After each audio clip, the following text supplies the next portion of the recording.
Taste the Daily. நிர்வாக திறனற்ற ஸ்டாலின் கட்டுப்பாட்டில் உள்ள காவல்துறையில் பணியாற்றுவது உயிருக்கு அச்சத்தை ஏற்படுத்துவதாக காவல்துறை இயக்குநருக்கு முதல்நிலை காவலர் கடிதம் எழுதியுள்ளது பரபரப்பு ஏற்படுத்தியுள்ளது. தென்காசி மாவட்டம் சிவகிரி காவல் நிலையத்தில் பணியாற்றி வரும் காவலர் பிரபாகரன் காவல் ஆணையருக்கு எழுதிய கடிதத்தில் ஆவணங்கள் இல்லாமல் திருட்டு மணல் ஏற்றிச் சென்றவர்களை மடக்கி பிடித்ததாகவும், அப்போது மணல் வண்டியை பறிமுதல் செய்தால் வேற மாதிரி ஆயிடும் என வண்டியை ஓட்டி வந்த நபர் மிரட்டல் விடுத்ததாகவும் குறிப்பிட்டுள்ளார். இதுகுறித்து மேலதிகாரிகளுக்கு தெரிவித்தால் அவர்கள் குற்றவாளியை காக்கவும் தவறை மறைக்கும் நோக்கத்தோடு செயல்படுவதாக குறிப்பிட்டுள்ளார். அதிகாரிகளின் இந்த செயல் தனக்கு மன உளைச்சலை அளிப்பதாக தெரிவித்துள்ள பிரபாகரன், கஞ்சா போதைப் பொருட்கள் விற்பனை செய்யக்கூடிய குற்றவாளிகளுக்கு புளியங்குடி டிஎஸ்பி வெங்கடேசன் என்பவர் உடந்தையாக இருப்பதாகவும், அவர் காவலர்களை உரிமையில் அநாகரிகமாக பேசுவதாகவும் வேதனை தெரிவித்துள்ளார்.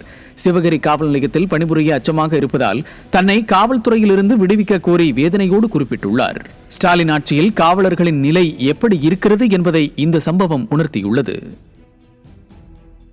சேலம் மாவட்டம் மேட்டூர் அருகே சோதனைச் சாவடியில் மதுபோதையில் இருந்த வட மாநிலத்தவர்கள் மற்றும் போலீசார் இடையே ஏற்பட்ட மோதலில் போலீசார் உட்பட 6 பேர் காயமடைந்தனர்.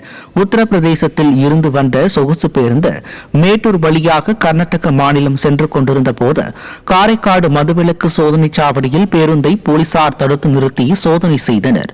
அப்போது மதுபோதையில் பேருந்தில் இருந்த வட மாநிலத்தவர்கள் போலீசார் மீது தாக்குதல் நடத்தினர். இந்த தாக்குதலில் சுகனேஸ்வரன், செந்தில்குமார் ஆகிய 2 போலீசார் மற்றும் 4 வட மாநிலத்தவர்கள் காயமடைந்தனர். திறனற்ற திமுக ஆட்சியில் போலீசார் மீது தாக்குதல் நடத்தும் அளவிற்கு சட்டம் ஒழுங்கு சீர்கெட்டுள்ளதாகவும், பொதுமக்கள் போலீசாரை பாதுகாக்க வேண்டிய அவலநிலை ஏற்பட்டுள்ளதாகவும் பொதுமக்கள் குற்றம் சாட்டியுள்ளனர்.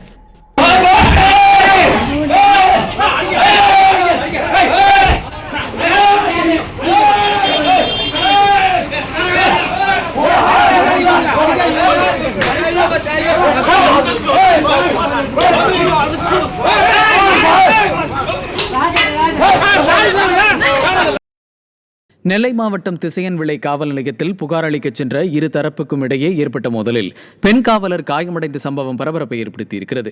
நம்பிக்குறிச்சி கிராமத்தில் கிறிஸ்துமஸ் பண்டிகையையொட்டி கலை நிகழ்ச்சி நடைபெற்றது. இதில் இரு தரப்பினருக்கும் இடையே மோதல் ஏற்பட்ட நிலையில் திசையன்விளை காவல் நிலையத்தில் புகார் அளிக்கச் சென்ற போது அங்கேயும் வாக்குவாதம் முற்றி இரு தரப்பிற்கும் இடையே கைகலப்பு ஏற்பட்டது. அப்போது அவர்களை சமாதானப்படுத்த முயன்ற பெண் காவலர் ராமலட்சுமியை இரும்பு கம்பியை கொண்டு தாக்கியதில் அவர் காயமடைந்தார். நிர்வாக திறனற்ற ஸ்டாலின் ஆட்சியில் காவல் நிலையத்திலேயே பெண் காவலர் பாதுகாப்பு இல்லை என பொதுமக்கள் குற்றம் சாட்டியுள்ளனர்.